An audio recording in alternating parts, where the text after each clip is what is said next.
Assalamualaikum warahmatullahi wabarakatuh.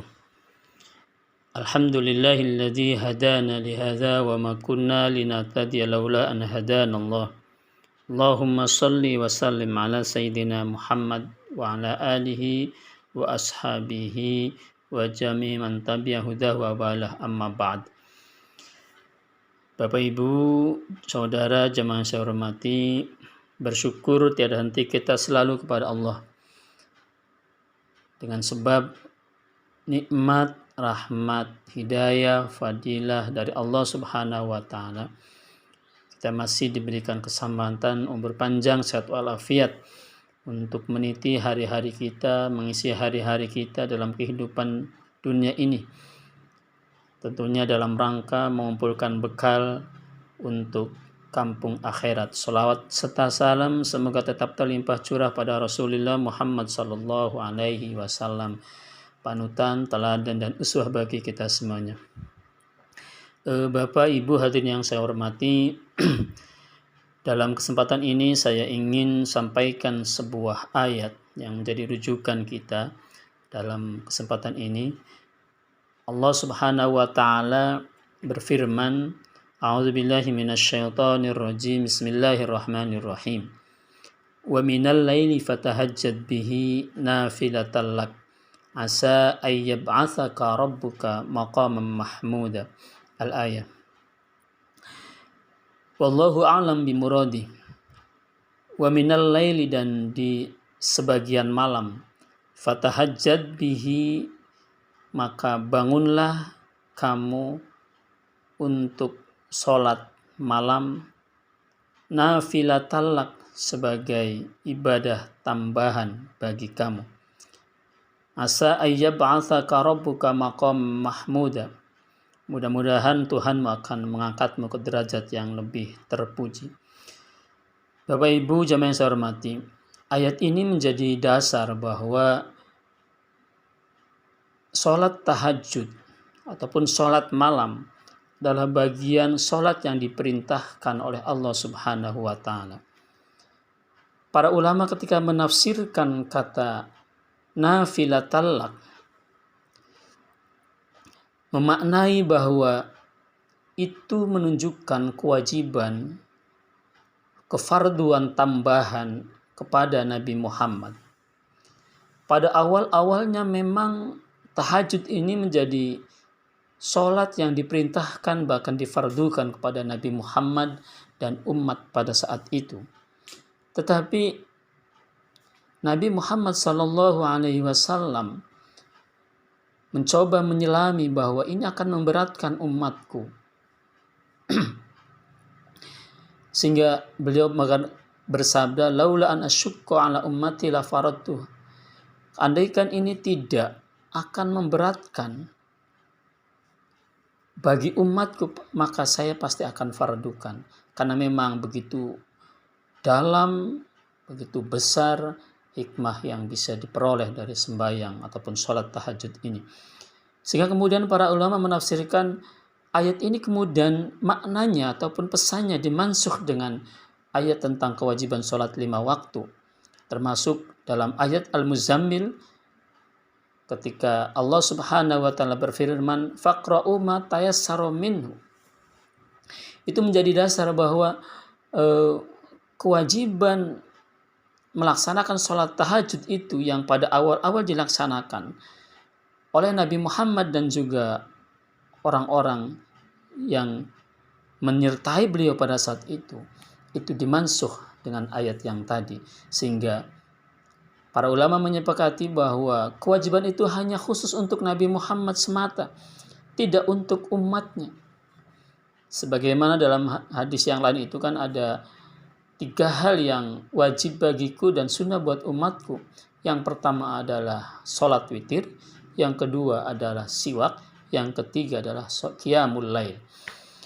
Bapak Ibu jemaah yang saya hormati, begitu konsennya Nabi Muhammad dan tidak pernah beliau meninggalkan sholat malam ini. Sampai-sampai dalam satu keterangan bahwa dari Al-Mughirah, beliau sempat bertanya kepada Nabi Muhammad, ya Rasul, Bukankah Allah itu sudah menjamin akan memberikan ampunan kepada engkau? Ghufira laka ma taqaddama min dzambika wa ma ta'akhkhar. Nabi itu ma'asum, gak pernah berbuat dosa. Tapi sebagai al-bashar mungkin beliau pernah berbuat khilaf dan sebagainya.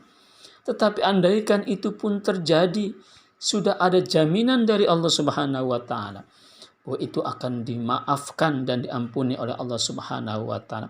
Tapi kenapa engkau masih mengorbankan nikmatnya tidur malammu, nyenyaknya tidurmu, kemudian engkau bangun sholat malam, mendekatkan diri, merendahkan diri di hadapan Allah Subhanahu wa Ta'ala?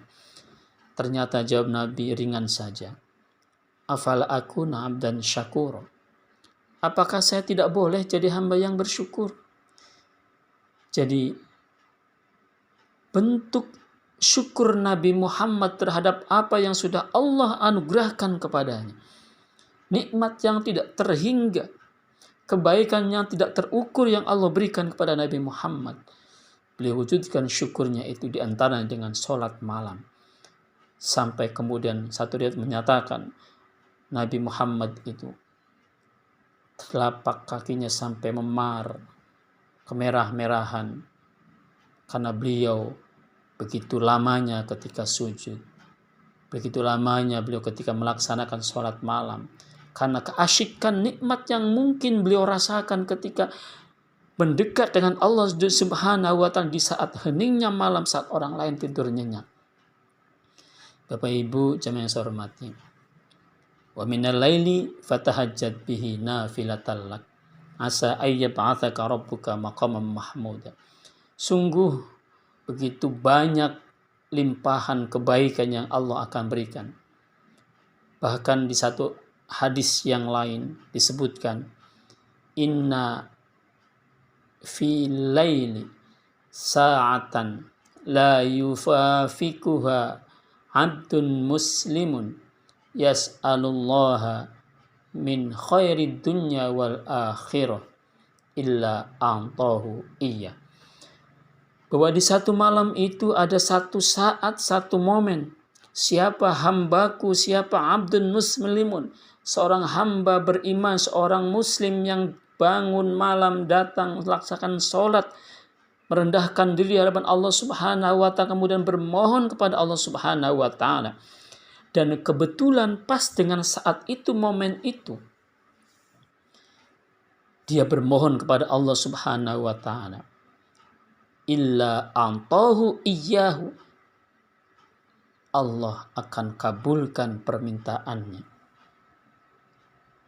Lalu kapan saat itu? Apakah itu terjadi hanya sekian hari, sekian bulan saat itu terjadi? Enggak.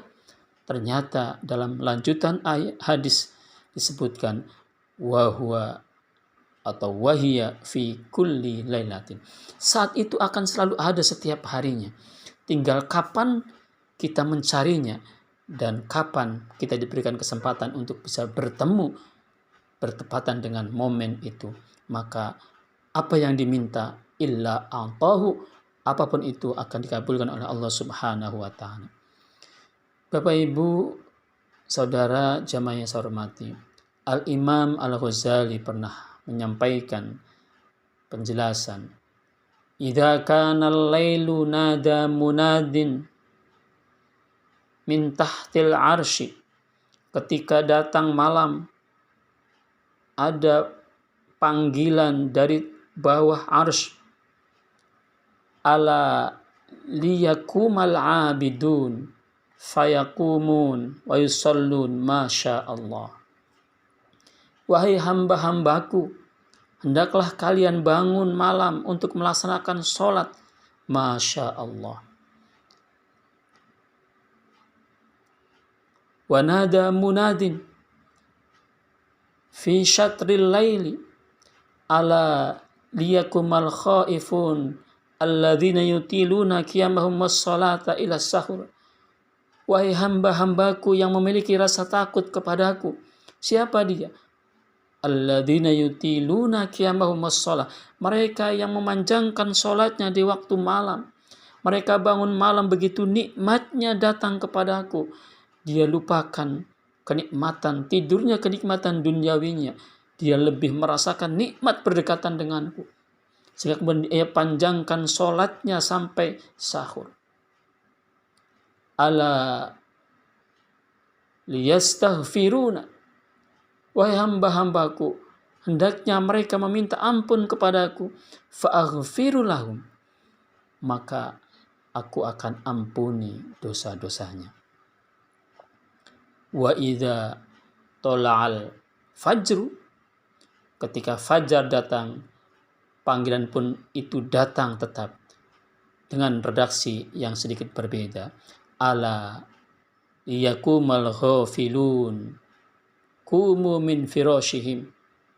Wahai orang-orang yang lalai, bangunlah kalian dari tempat tidur kalian. Kal mauta yub'atsuna minal kubur. Seperti mereka orang-orang yang telah meninggal dunia yang dibangunkan dari kuburnya.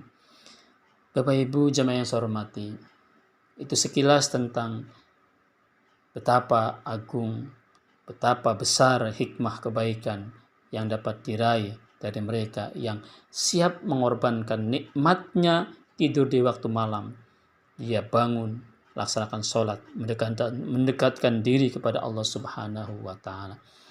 Mudah-mudahan Allah membimbing kita untuk melaksanakan itu semuanya. Demikian, mudah-mudahan bermanfaat.